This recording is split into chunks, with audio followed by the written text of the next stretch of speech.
Olá, hoje nós vamos fazer a nossa aula 1 do primeiro tema da apostila, que fala sobre a história da Umbanda ou a origem da Umbanda. A maioria de nós conhece o registro da Umbanda, né? O registro da Umbanda é esse que está lá escrito na apostila, né, que no dia 15 de novembro de 1908, o médium Zélio Fernandino de Moraes, incorporado pelo Caboclo das Sete Encruzilhadas, na Federação Espírita de Niterói, no bairro de Neves, ele anuncia a religião de Umbanda, ele anuncia que precisa criar uma nova religião. E por quê que o Caboclo das Sete Encruzilhadas anuncia que era necessário criar uma nova religião? Em virtude do excesso de magias negativas que havia no país.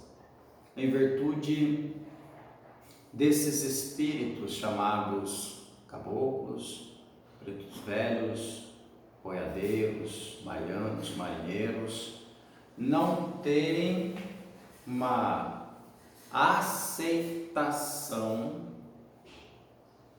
nas mesas kardecistas, nem nos candomblés da época, porque as mesas kardecistas consideravam esses espíritos inferiores, e o candomblé da época considerava esses espíritos eguns, espíritos imortos, porque a concepção africana do orixá, né, os candomblés tradicionais, eles acreditam que o orixá nós temos duas concepções aí, a Iorubanda e a Banto.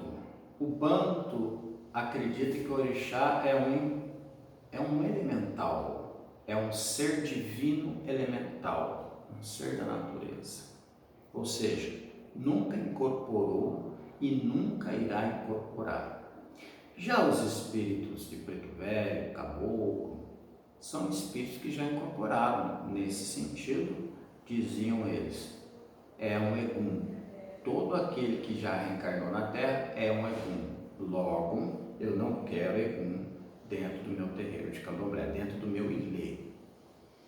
A concepção iorubana, né, o orixá iorubá, ele já é aquele ser mitológico, é um orixá divinizado. Existiu sim um homem chamado Xangô, um homem chamado Ogum, só que ele ascendeu ao plano espiritual, ascendeu às dimensões divinas, em virtude dos seus feitos heróicos, em virtude da sua ancestralidade, porém, somente eles se divinizavam. Então, as entidades não eram bem aceitas porque eram entidades terrenas. Eu não tenho muito conhecimento do candomblé, estou apenas citando para vocês um pouco que eu conheço, para você entender que havia uma gama de espíritos que queriam trabalhar, porém não tinham espaço para trabalhar, né? 1908 um pouco, veja bem, a libertação legal das pessoas escravizadas no Brasil acontecia em 1888. Então, de 1888 a 1908 são apenas 20 anos. Apenas 20 anos que esse processo começou a explodir no país. Muito bem. Essa é a explicação, inclusive, que o pai Rubens dá, né, que é aonde colocar esses espíritos para trabalhar.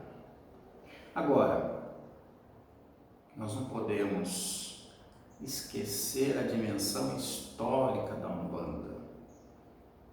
penso eu, que é um crime histórico, um crime sociológico, quando nós negamos a nossa raiz ancestral africana. Sim, africana. Por que eu estou dizendo isso? Porque as primeiras manifestações religiosas, as primeiras manifestações anímicas aconteceram dentro das senzalas ou aconteceram no entorno das senzalas. Sim, é lá que aqueles sacerdotes, que aqueles benzedores e benzedeiras trabalhavam,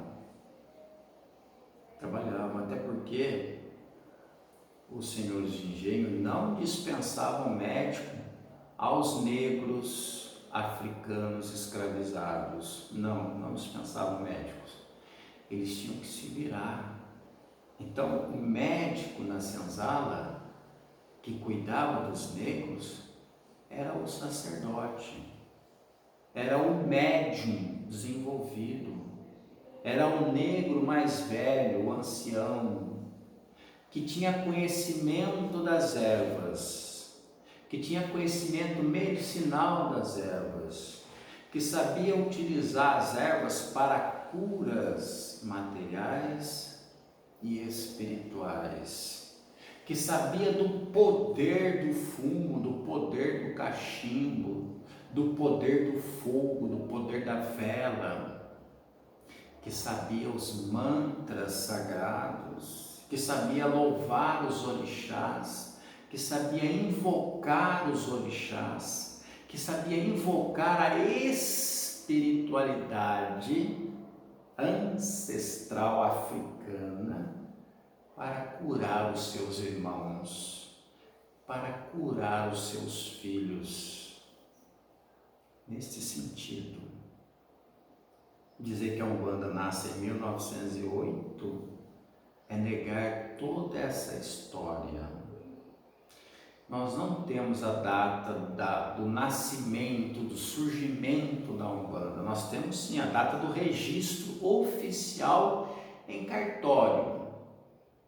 É como se você tivesse um filho no ano 2000, registrasse ele no ano 2020, 20 anos depois. Foi isso que aconteceu com a Umbanda.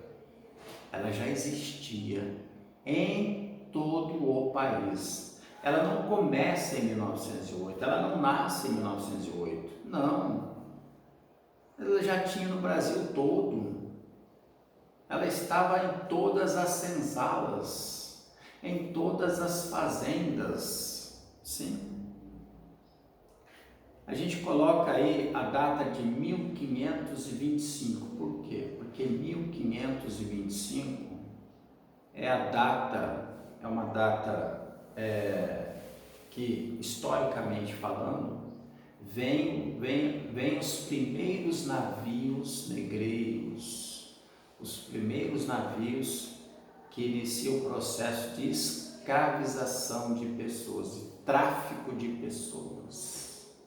Ou seja, os primeiros africanos aportaram no Brasil em 1525. E de 1525 até 1888, milhões de pessoas africanas foram traficadas e foram escravizadas para trabalhar no Brasil e no mundo. E aqui, como eu disse, e repito, e enfatizo, não sei qual foi o primeiro dia que alguém incorporou uma entidade espiritual, qual foi o primeiro dia que alguém deu um passe, que alguém fez um banho de erva, que alguém usou o fumo, o cachimbo ou o fogo para curar uma pessoa. Com certeza, em 1525, 1526, 1527, 1528 e de lá para cá, todos os anos. em todos os anos, aconteceram manifestações religiosas oriundas do conhecimento, da sabedoria e da religiosidade africana. A Umbanda é uma religião, por isso, afro-brasileira. Quando as pessoas dizem é uma religião brasileira, óbvio, claro, ela nasce no Brasil. É aqui no Brasil que ela nasce. Porém, a sua raiz, a sua mãe geradora é a África. Da mesma forma que a religiosidade do índio brasileiro, a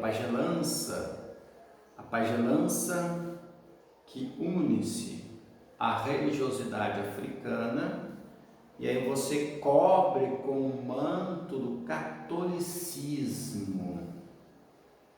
Sim, é o sincretismo. E por que tem que ter o manto do catolicismo? Porque se os negros escravizados na época assumissem a religiosidade africana perante os seus capatazes ou perante os senhores de engenho, eles eram mortos. Havia o processo da Inquisição. Quem não era católico nessa época era condenado a morrer na fogueira. Ora, os negros, os africanos escravizados eram muito espertos.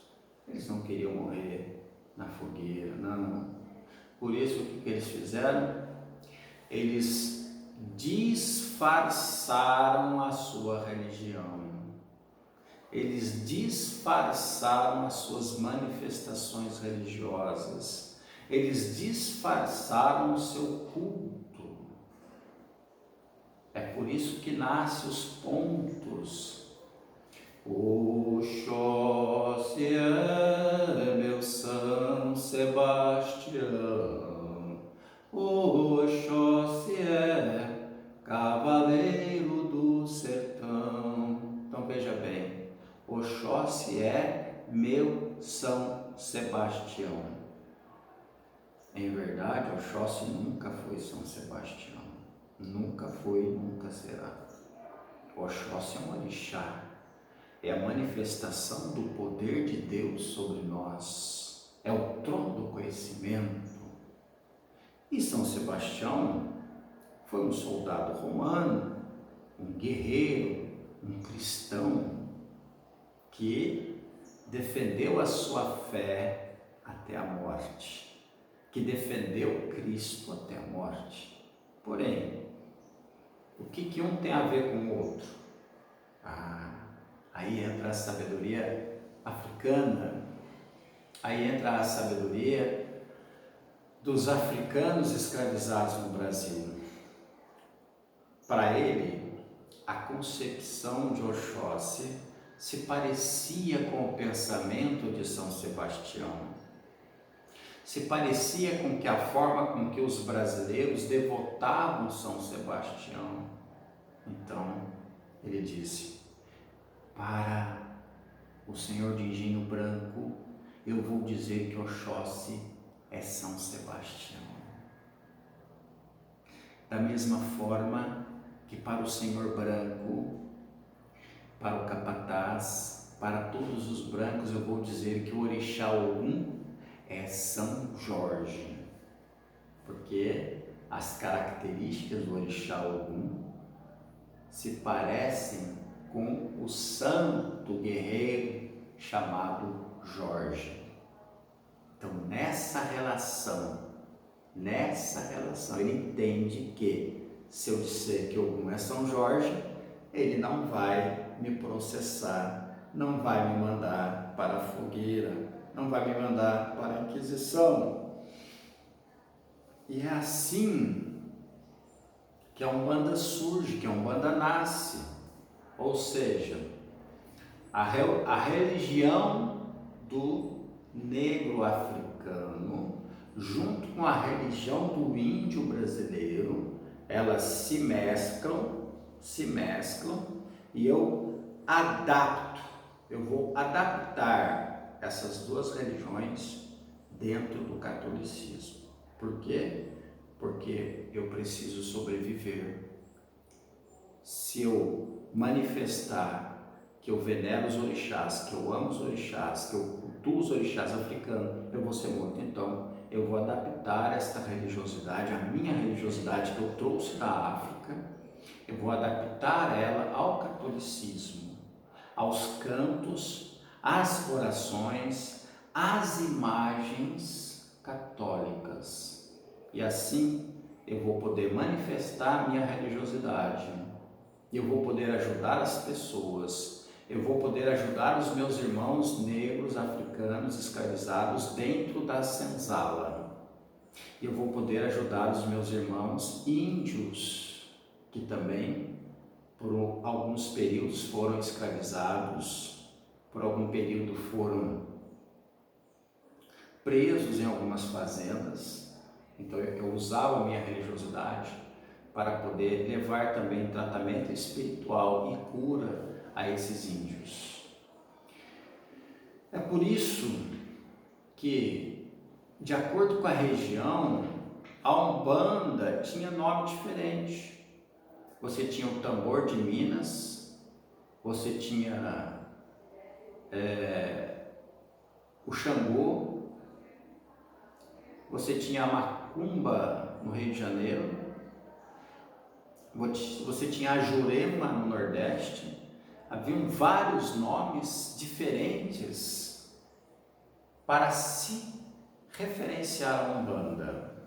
Sim, Zélio Fernandino de Moraes, ele dá um nome único. Por quê? Porque ele registrou e ele propagou, ele disseminou o nome de Umbanda. E aí, no país todo, as pessoas foram fazendo essa comparativa e dizendo: poxa, mas o que eu faço é Umbanda, o que o meu pai fazia é Umbanda, o que o meu avô fazia é Umbanda, o que o meu tataravô fazia é Umbanda. Então, Umbanda, ela no país é muito mais velha do que parece. As raízes dela são muito mais profundas do que você pode imaginar. A força dela é muito mais profunda do que você pode imaginar. E ela ajudou e transformou milhares de pessoas, assim como ela ajuda e transforma milhares de pessoas. É por isso que eu amo a Umbanda, me identifico com a Umbanda e vejo na Umbanda a melhor religião para mim. E espero que seja a melhor religião para você. Eu vejo na Umbanda a luz, a paz, a alegria, a felicidade, a prosperidade, o amor. Eu vejo a bondade, eu vejo a prática da caridade, eu vejo o amor acontecendo na prática e na ação. Sim, na prática e na ação. A forma de nós manifestarmos a nossa religiosidade é ajudando o outro, é cuidando do outro, que nós chamamos de passe. Quando uma pessoa vai até a tenda para receber um passe, significa que alguém vai cuidar dela, alguém vai cuidar das feridas dela, sejam materiais ou espirituais. É o que eu gostaria de dizer para você hoje, um pouquinho sobre a origem da Umbanda. A história você conhece, também está aí na apostila, no texto, e nós estamos aqui para responder as suas dúvidas, para lhe ajudar a ampliar a sua consciência e o seu conhecimento espiritual e o seu conhecimento teológico. Um saravá fraterno, que o orixá que habita em mim saúda e abençoa o orixá que habita em você.